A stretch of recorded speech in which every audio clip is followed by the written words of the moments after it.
제1장 이 이스라엘 안식일 유래. 이스라엘 백성들의 절기 가운데 안식일은 가장 중요한 역할을 하였다. 안식일은 7일로 구성된 한 주간의 마지막이자 가장 중요한 날이었으며 이스라엘인들에게는 근본적인 경축일이었다. 안식일은 역시 휴식의 날이며 야훼 하나님과 그분의 말씀을 향하여 열려 있었으며 예배드리는 날이었다. 성경은 안식일에 대해서는 세상 창조기사의 끝부분에서 모든 창조 사역을 마치시고 안식하셨음을 다음과 같이 표현한다. 하나님이 그가 하시던 일을 일곱째 날에 마치시니 그가 하시던 모든 일을 일곱째 날에 안식하시니라. 하나님이 그 일곱째 날을 복되게 하사 거룩하게 하셨으니 이는 하나님이 그 창조하시며 만드시던 모든 일을 마치시고 그날에 안식하셨음이니라. 여기에서 나오는 복되게 하셨다와 거룩하게 하셨다라는 단어가 사용되는 이것은 십계명의 사계명에도 동일하게 나타나는 내용이다. 여기에서 하나님께서 이날을 안식의 날로 복되게 하셨고 거룩하게 하셨음이 강조된다. 여기에서는 축복과 성화의 개념이 강조되면서 창조에 대한 기억으로서 안식일 준수를 명령하고 있다. 그렇다면 이러한 이스라엘 백성들에게 안식일이 어떻게 유래되었을까? 이를 알아보기 위해 성경에 나타난 사건들을 살펴보자. 출애굽기 16장에는 시내산에서 모세에게 십계명이 주어지기 전에 그들이 안식일을 준수하였음이 나타난다.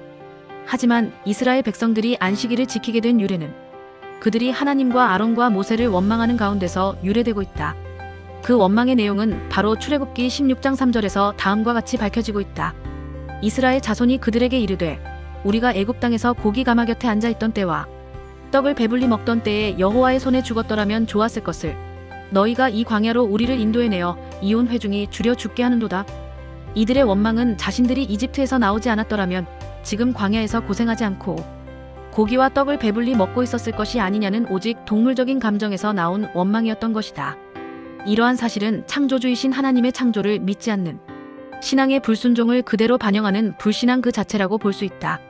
하지만 하나님께서는 이런 백성들에게 오히려 하늘에서 날마다 양식을 비같이 내려주신다고 약속하신다. 그렇지만 그것은 아무런 조건 없는 은혜가 아니라 그들에게 하늘에서 양식을 부어주시면서 하나님의 법 가운데 살아가는지 아닌지 시험해보고자 하신 의도가 있었다.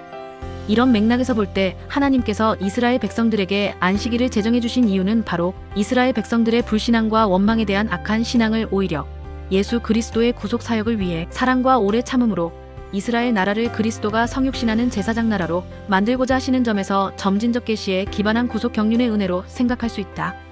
따라서 하나님께서 제정하신 이스라엘의 안식일 유래는 이스라엘 백성들이 하나님을 향한 불순종을 멈추고 십계명에 기반한 신앙의 순종으로 안식과 예배의 기회를 부여하여 거룩한 신앙인들로 살 것을 명령하신 것이다.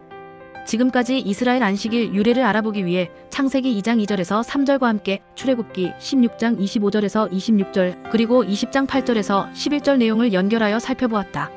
다음 영상에서는 하나님께서 이스라엘 백성들의 불순종을 올바른 신앙으로 이끌어 가시기 위해 어떤 계명과 신앙을 요구하게 하시는지 몇 가지 측면에서 살펴보도록 하겠다.